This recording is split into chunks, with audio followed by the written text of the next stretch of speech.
Welcome to rpgamepire. I'm David. I'm Julie. So now we're going to do the review portion of our series of videos on Legendary, a James Bond deck building game. If you haven't had a chance yet, you can check out the unboxing, the playthrough, and the how to play video. Yep.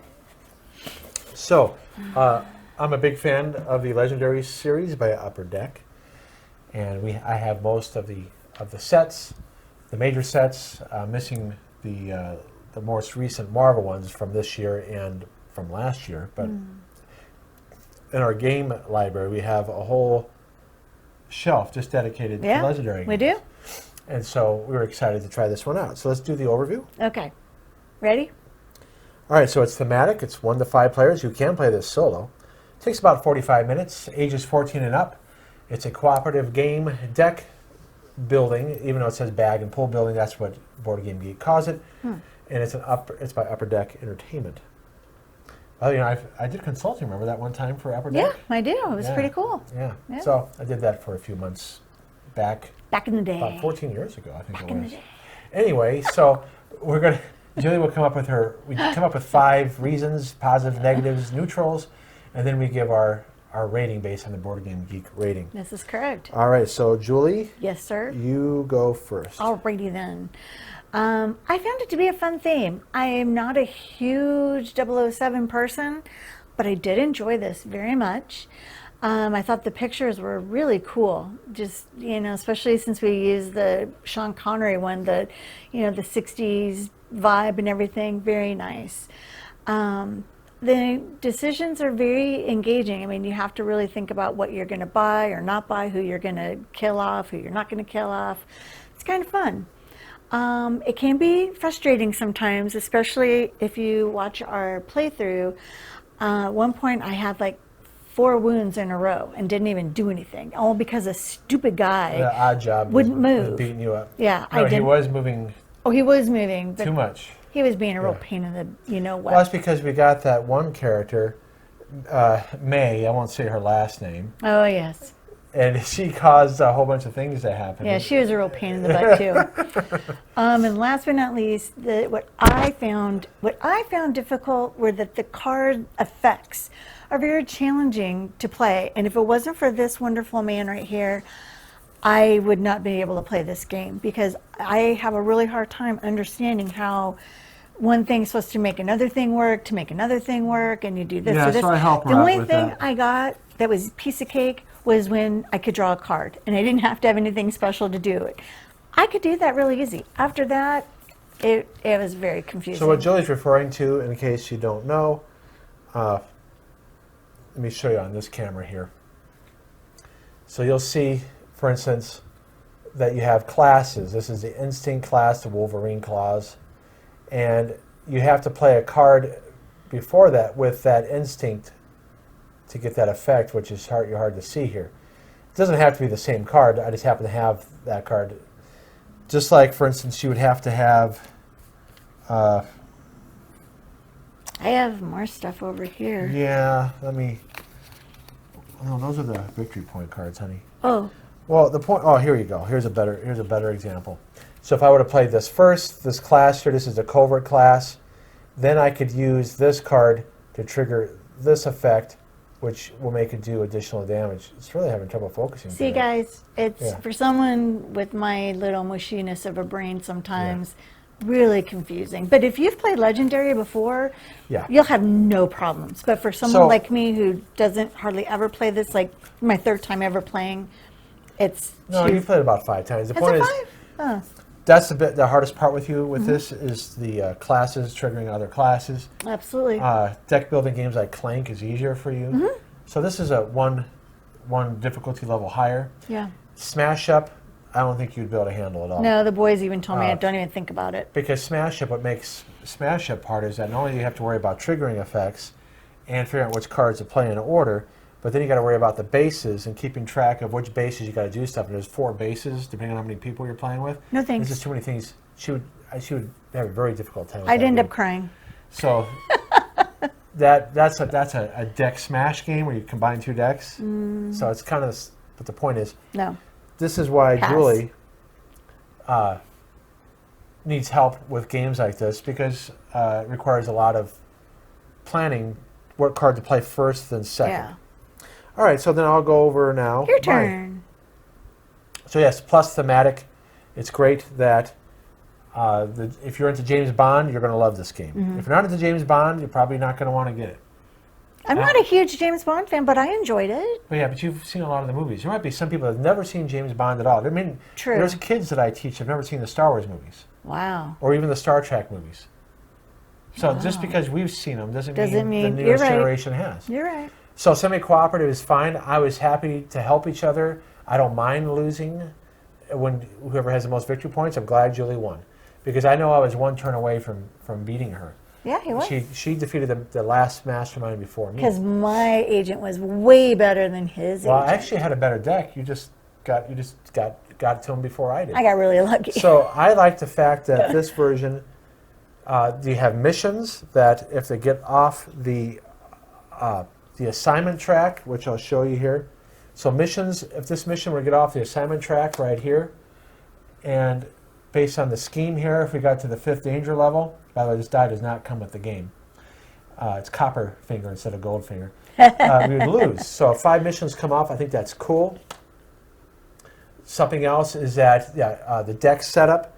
So I don't remember how many games do this, but there is an A, a B, and a C deck. So that way the deck gets progressively more difficult as you play on it. That way you don't draw too many schemes or master strikes right away.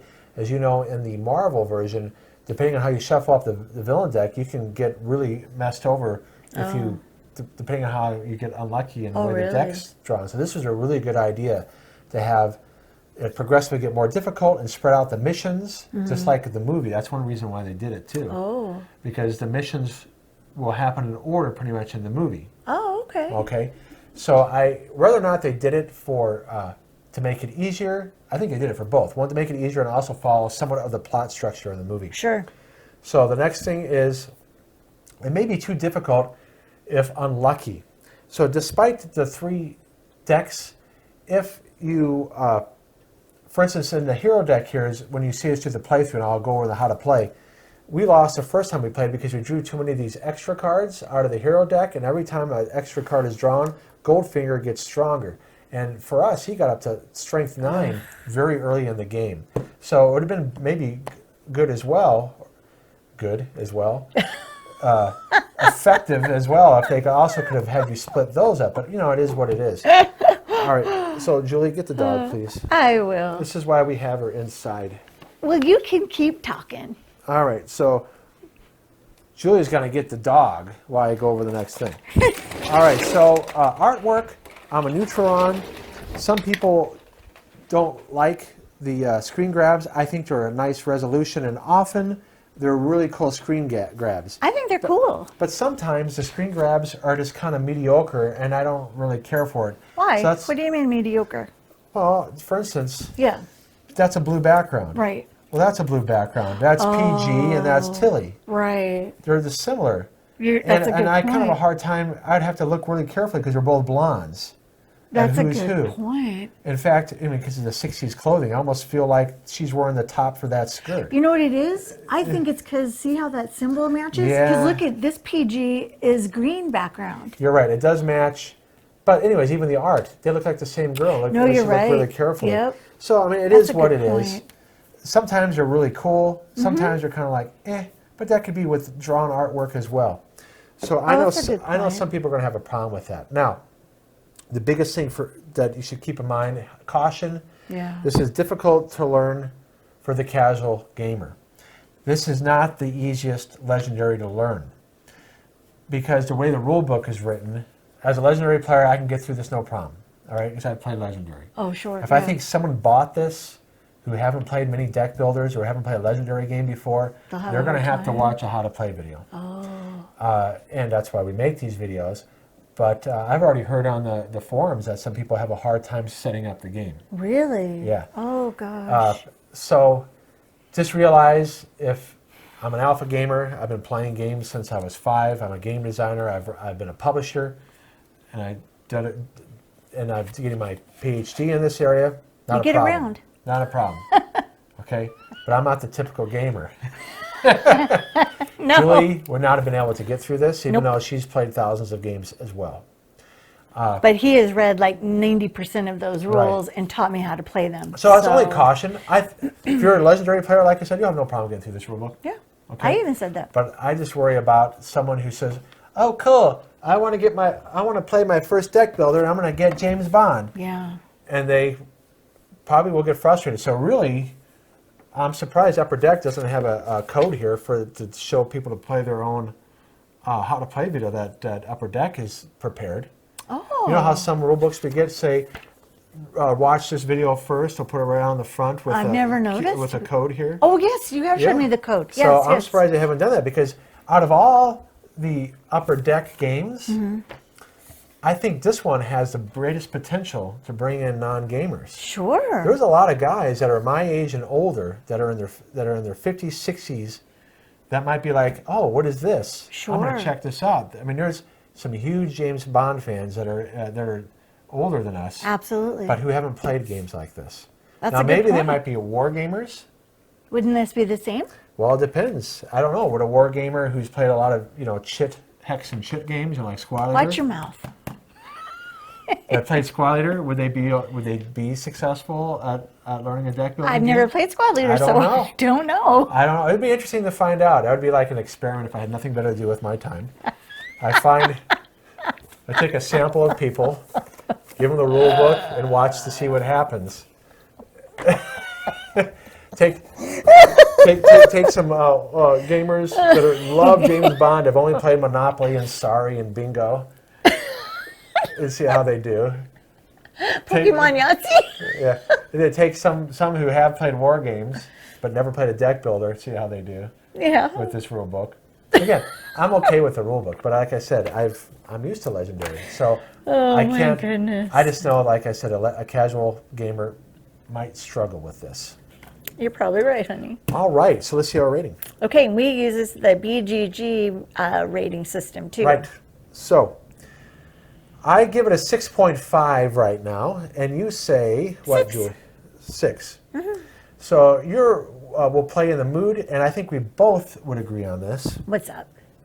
that although we like the game, we're comparing it to the other Legendary games, Now, granted, I've only played... the Marvel ones. So let me ask Marvel you this. ones. If I were to say, I showed you all the Marvel ones, and we have X-Files, we have Firefly, we have Buffy, we have Big Trouble in Little China, we have Predator and Aliens, and Marvel. Showed you all those Legendary games. Which one would you pick? Marvel. Okay, so that's why, for me, it's also a 6.5, even though I like it, and I think it's cool. I'll probably go to a Marvel game. Now, what's cool about this system, though, is that I would have fun, like, putting, like, Hicks in here and Hudson. Mix up the heroes, and maybe put a Predator in here, and an Alien with the Goldfinger mission. See, I'd probably do anachronisms, mix up things. Gosh, you can do that Yeah, with you can this do that. game? All the cards are compatible. Oh, my gosh. The only thing you would have to keep the same is the missions and the masterminds. But we can change out all the heroes and the villains. I mean, we could say Goldfinger has aliens working for him, and that he has Thanos. And Thor has to come. Yeah, I mean that's probably what I'd probably more likely to do that. Oh my gosh. So we said we get 100 likes if we'll do another movie, because there's still another movie to play. GoldenEye, Casino Casino Royale. Royale, and Man with a Golden Gun. See, they did all the golds. And you know what I just thought of with this gold stuff is, if y'all have seen The Office and Michael Scarn in his movie, and good old Jim Halpert has the gold face. I don't remember that one. But that's Midnight, what again? Oh my goodness. Yeah, you've seen it more than me and you forgot. But the point is, okay, so we get 100 likes, we'd be happy to do another movie. But every time you give us a like, tell us in the description if you want us to do a weird combination of Goldfinger with aliens and predators and stuff like that. We'd be happy to do that. It'd be fun to do that. You know how hard that would be for me to do? In fact, we've done a variant with the Marvel one, because the boys and I are competitive. Death with this Level game. Midnight. Yeah, Death Level? Mm-hmm. That's not Death Level. I think it is Death Level. No, it's not Death I Level. think it is. So anyways, if I get my concentration back here. So the boys and I have even done a variant of Legendary where we each had our own hero deck, where we actually did our own drafting, so to speak. So I had my own hero deck with the 5 heroes that I chose, and David had his own hero deck, and we kept our hero separate. Oh. So I did like all Wolverines, Oh my and gosh. he did like Thors and stuff like that. And so that made it really cool because we were able to customize our hero deck. So that's a variant that we've tried. Now somebody might have suggested that already on Board Game Geek. I'm not claiming that I'm the only person that's thought of that, but that's another variant we can try too. All right. And if that happens, we're going to get Eddie to play because that is just going to put me over the edge. Anyways, I just want to show the rating again. So it's only because we'd likely play other Legendary games before we play this. This is solid game. Yeah. We like other games in this series more. I've only played Marvel. So again, when we do that rating, and we're basically saying to ourselves, how often does it hit the table?